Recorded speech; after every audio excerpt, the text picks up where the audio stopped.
Hey everybody, this is Seth from ComingOutTarot. If you've been here before, welcome back. If you haven't been here before, welcome.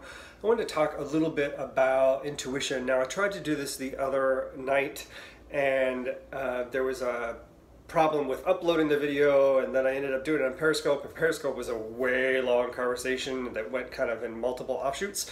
So in here, I want to get real focused and talk about intuition and how to know that you're actually using your intuition when you're reading tarot. So when you've got this deck of cards about and you're flipping through the images and you're trying to figure out if the image is actually speaking to you, or if your intuition is reading the image, if your ego is in the way, if you are relying on like a traditional meaning versus what your gut might be telling you, and when to know when your gut is actually telling you something. So I want to talk a little bit about how to recognize that you're actually using your intuition during the course of a tarot reading, and we'll talk a little bit about how you can start to foster your intuition so that it's stronger in the future. So first, just to set some groundwork, I've been working with tarot for almost 35 years. My intuition muscle has been worked, stretched, exercised, and is constantly used, where somebody who's just learning tarot may not have that type of experience. So understanding how to use your intuition and when it's actually kicked in, and if you've kicked it in, is really important.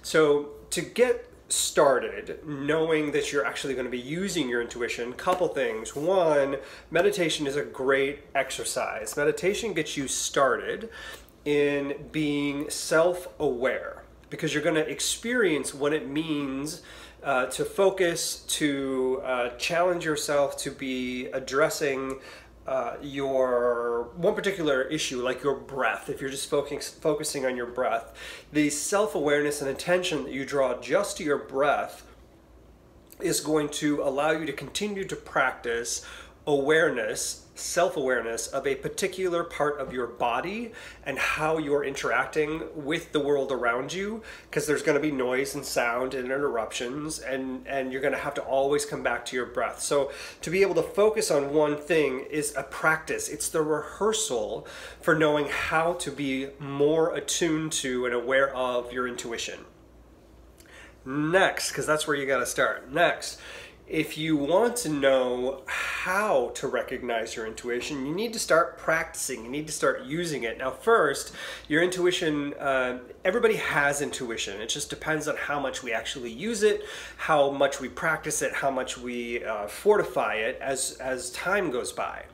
So the thing I would share is, if you want to know how your intuition works, start with your gut. So you get that gut feeling of, is this right? Am I in the right place? Am I safe? Am I okay? Or, I know I'm in the right place. I'm doing good. I'm doing the right thing. I feel like I'm in the right place at the right time. Right now, I'm where I'm meant to be.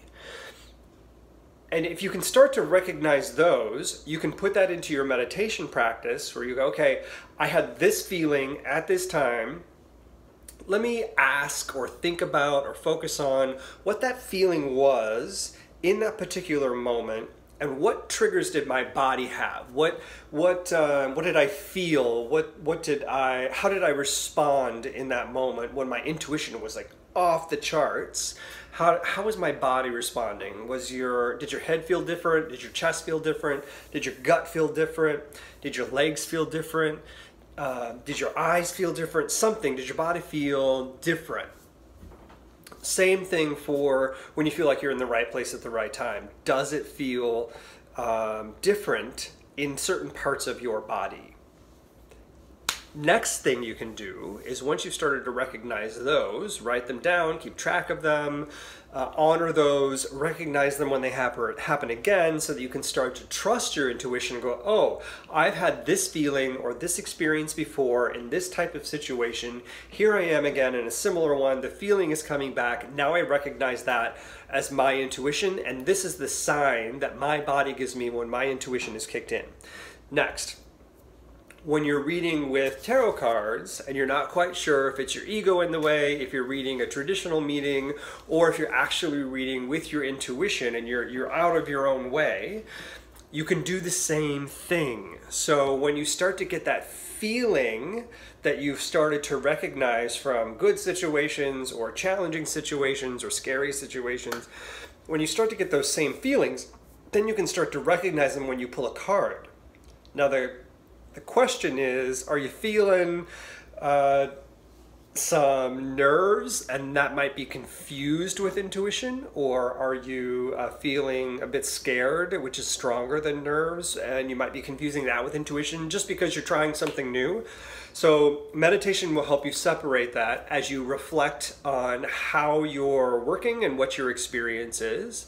Second, if you're reading for someone else, you can ask for that kind of feedback and go, so I'm getting this impression, or I'm getting this image, or my body feels like this. Hey, Champagne, my body feels like this, and it will force you to interact with someone else and say, here's what my experience is. Can you validate this for me? Here's what I'm hearing. Does that sound like it resonates with you? So that you don't like live in the question game, but if you're learning, you're gonna have to get some feedback. And that's a great opportunity to reach out to somebody and say, I'm getting this really weird experience and I need to share it with you. And I'd like you to give me some feedback and tell me if this is like way off track, if it makes sense to you. And that way you'll start to experience how your intuition is supporting or adding to or furthering the read of the card. What is a way to connect to your tarot cards? I haven't felt balanced enough to use mine yet. What do you mean you haven't felt balanced enough to use yours yet? Tell me a little bit more so that I can help you with your question best. So that's a way that you can start to better understand and clarify if your intuition is in the right place, if you feel like it's on track with the person you're reading for. And that will also give you the ability to start to feel like you can trust your intuition. So you're having mixed emotions and don't want to get negative feedback from my cards. So when you're reading, you're having mixed emotions. Am I understanding that right? And you're feeling like you may not be giving the strongest reading you can give?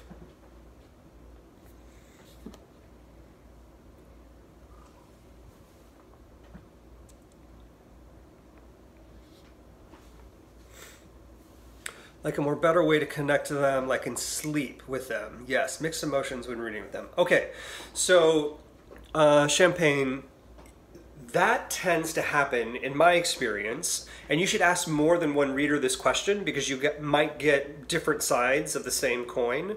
In my experience, that happens when you haven't prepared yourself to do your reading and you haven't focused in a way that allows you to be drilled in and solely focused on that reading itself.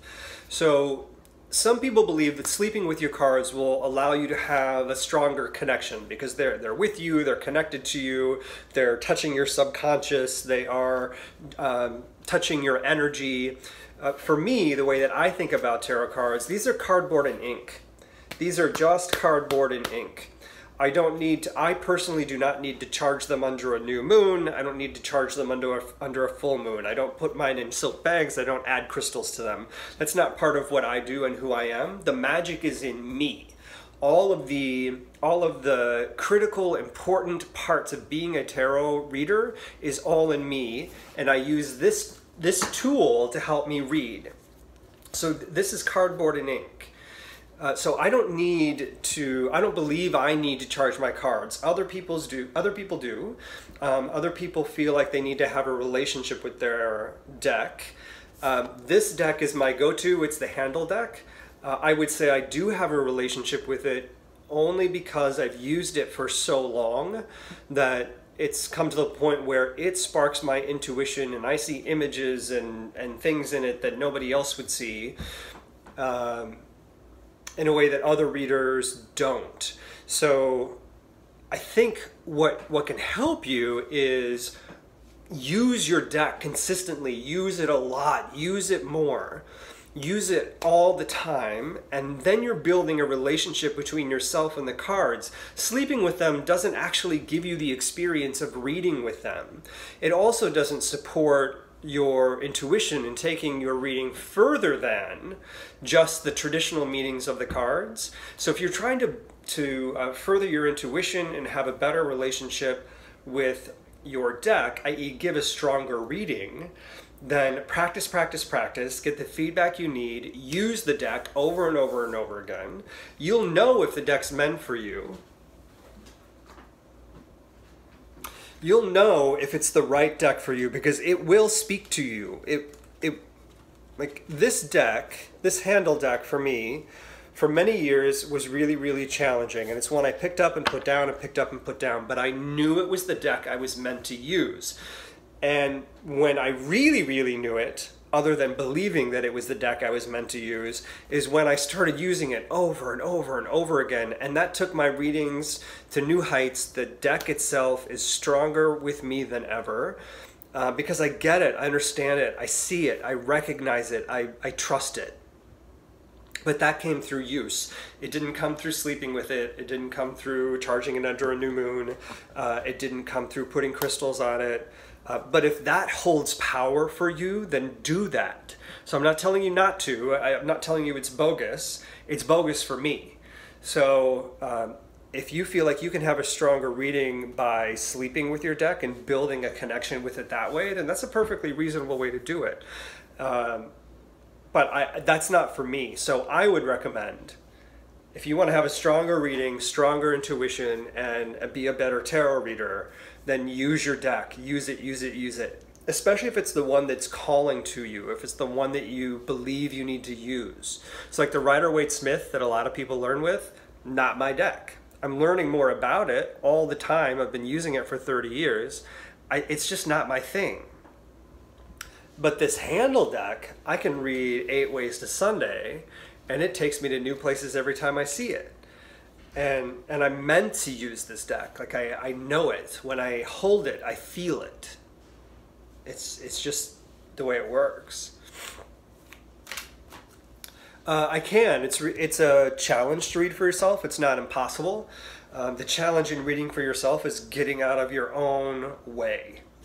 So when you read for yourself, the hardest thing is to get out of your own way, and that means not coming with any preconceived notion, not coming with set intention of this is the outcome I want out of this reading for myself. It's coming in and being as open as you can possibly be and available to the message that's going to come through, and that's really, really hard. So it takes a lot of practice to get there. I always recommend any tarot reader go to another tarot reader. You can do your own readings, and sure, it's great. It might be insightful for you. It might give you some education. It might further your knowledge. But if you're really at a point where a reading is really important to you and you need some insight in your life and you need some support in order to move you forward in a way that's successful that you might not be able to do on your own without having a reading, then go to another tarot reader. If tarot is that much a part of your life, then going to another reader shouldn't be an issue or a problem or a challenge.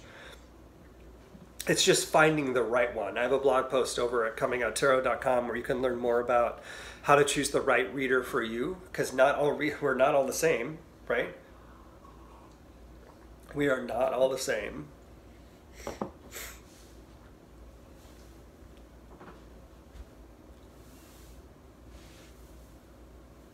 You watch a lot of readers. Cool. Does that make sense? Because I do think you can read for yourself. It's just sometimes meditation helps because it helps get you in the right frame of mind to be prepared, ready, and open. But it's really hard. I mean, like I said, I've been reading for almost 35 years, and reading for myself is a challenge. Some people are awesome at it just out the gate, where I have to get really, really focused, zeroed in, like centered in order to do it correctly. If you haven't been meditating or you struggle with meditating, then find an app that can help you get started. It's an easy way to begin and get some practice for yourself and how you like to meditate. I think using the Headspace app, for example, is a great way to get started. Simple, easy instructions. It's guided meditation, more or less, and you can take those practices outside of that app before you have to pay for it and create your own meditation and your own style.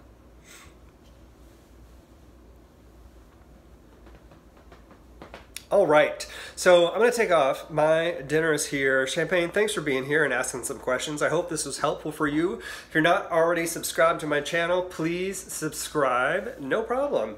And let's keep track of each other. I'm going to be doing more and more and more on here. I'm stepping away from Periscope and bringing myself over to YouTube. So thank you very much. Tell your friends, share out with everybody else so that they can have a better idea of how their intuition can be greater than it is today when using tarot. Thank you. See you later.